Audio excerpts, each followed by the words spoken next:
Good morning, students.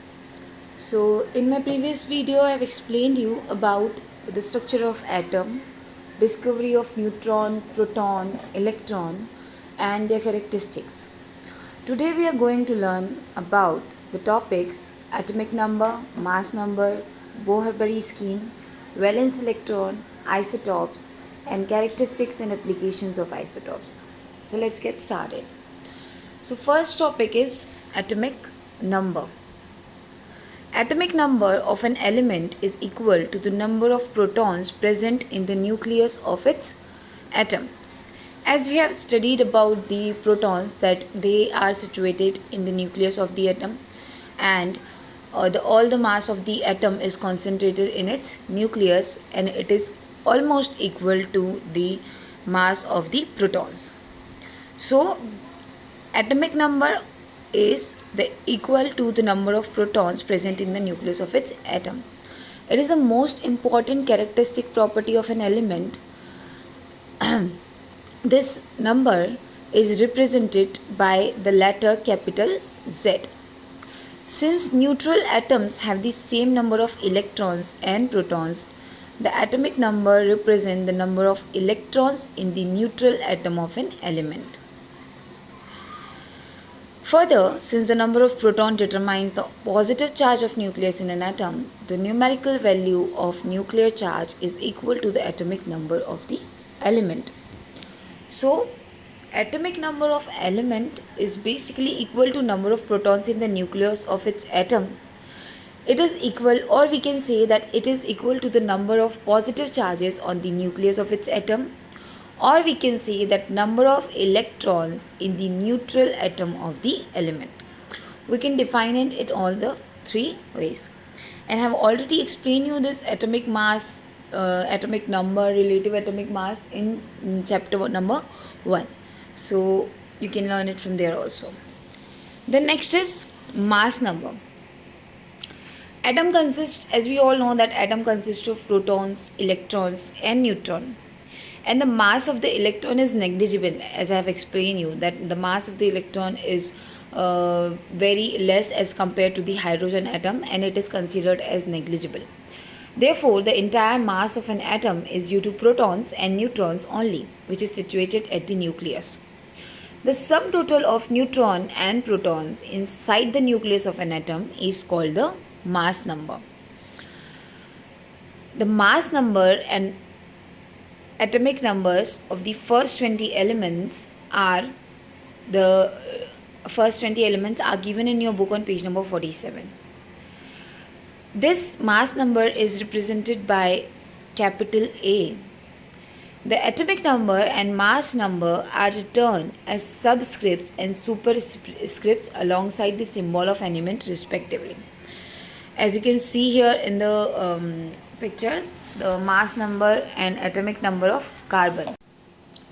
So here you can see this C is the symbol of carbon, 12 is its mass number and 6 is its atomic number.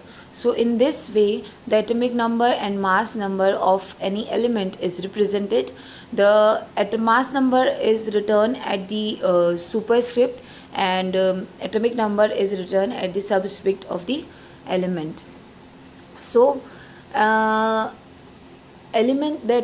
the atomic number and atomic mass number of an element are known, then it is possible to calculate the number of subatomic particles of that particular element.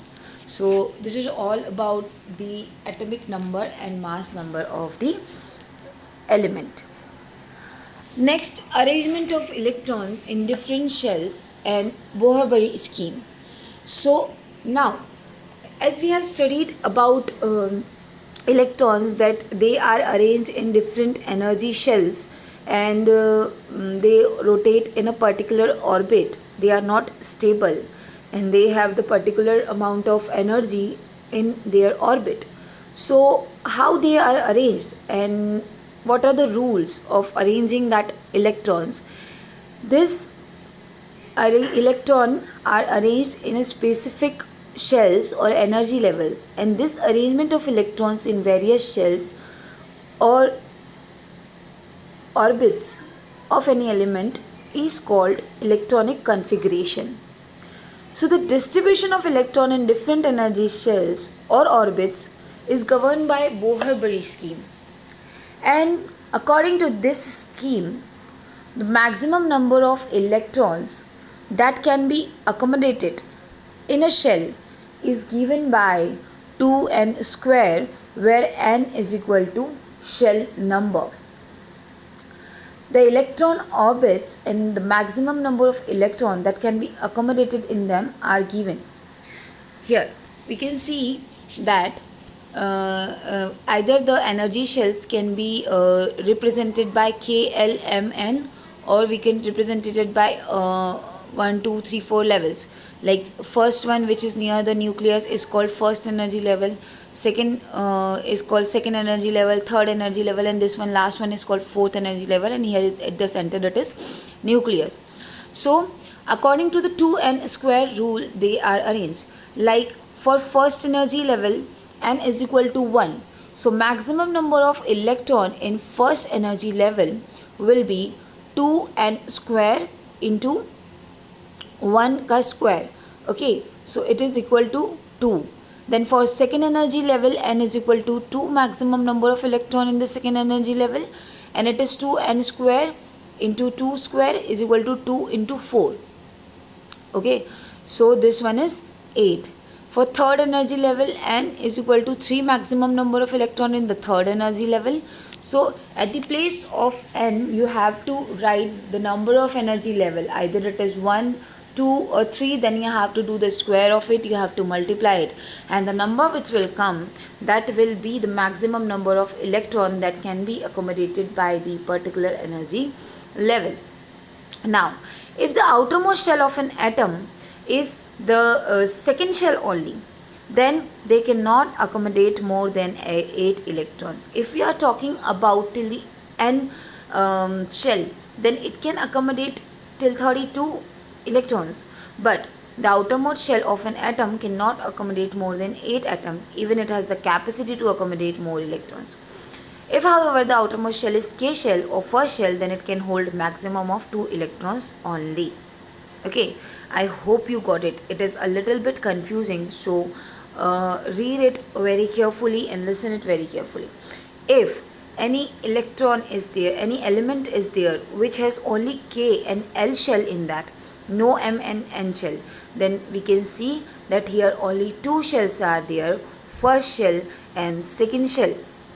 So the first shell will not accommodate more than 2 electrons, and the second one will not accommodate more than 8 electrons in it. Got it? So whenever you are about to learn how the electronic configuration is there, so we have to go with the number of shells which an element have in its atom, and according to that the maximum number of electrons which it can accommodate will be decided according to 2n square rule.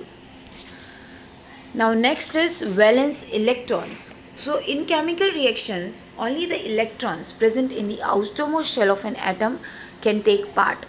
The valency of an atom is decided by these electrons, and therefore the electrons present in the outermost shell of an atom are called valence electron.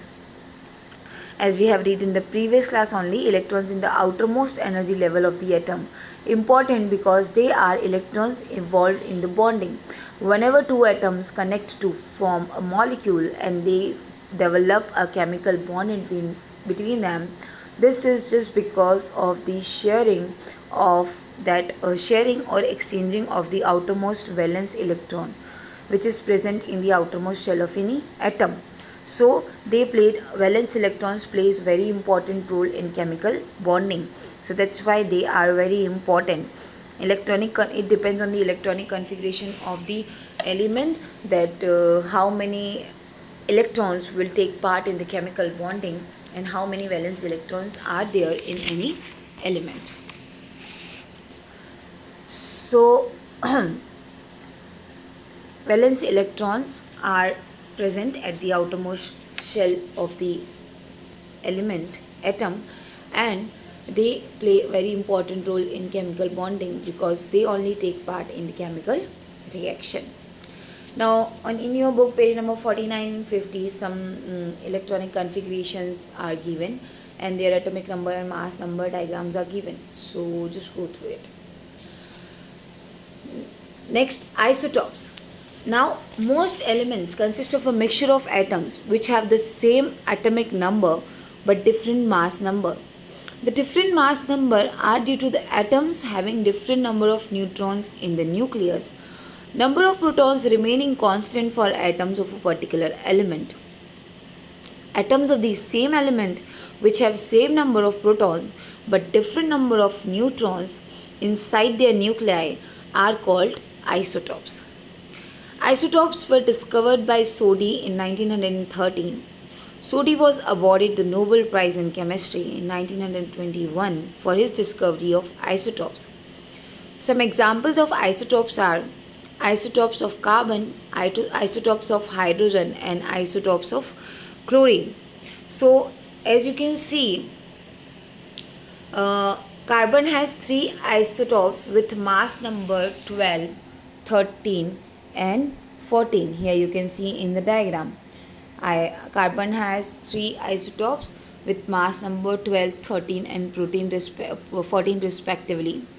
These are called carbon 12, carbon 13 and carbon 14, and they are represented as, we know that the atomic number is written at the atomic number is written at the top of the at the bottom at the subscript of any element, and the mass number is written at the superscript. So here also it will be represented like that only.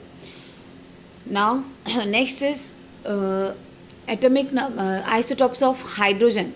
So there are 3 isotopes of hydrogen and they are called as protium, deuterium and tritium, and they are represented like this: H11, H21 and H31.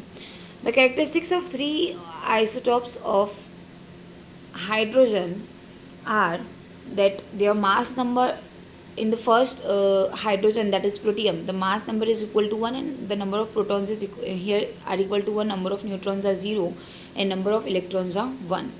Then deuterium, here the mass number is 2, number of proton is 1, number of neutron is also 1 and number of electron is also 1. Then for the tritium, the mass number is 3. It is decided as number of proton is 1, number of neutron is 2 and number of electron is 1. Then the last one is the isotopes of chlorine. So chlorine has also 3 isotopes, that is chlorine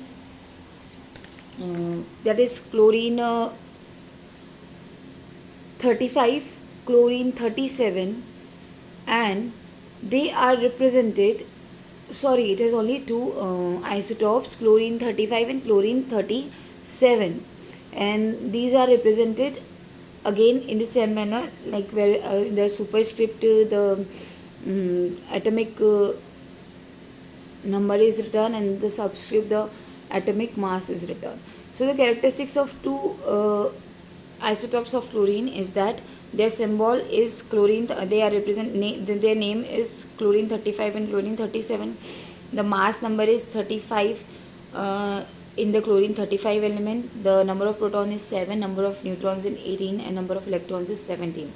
Then in 37, in chlorine 37, the number of proton is 70, number of neutrons is 20 and number of electrons is 17. Now, what are the characteristics of isotopes? The isotopes of an element have the following characteristics. The isotopes of an element have the same number of protons and electrons but different number of neutrons, as we have studied in the previous 3 examples, that all the isotopes were having the same number of protons but the number of electrons are different. Same number of protons and electrons but the number of neutrons are different. The isotopes of an element have different mass number and has different masses. Their mass number are different because they have different masses. The isotope of an element possesses the same electronic configuration, therefore they have the same number of valence electrons and exhibit the same chemical properties. And the fourth one is the isotopes of an element have different physical properties such as density, melting point, boiling point, etc. Now, about the applications of isotopes, isotopes find important application in variety of areas such as in the field of medicine, radiocarbon dating, tracer technique, production of cheaper electricity, industry, agricultural, discovery of new elements and new isotopes.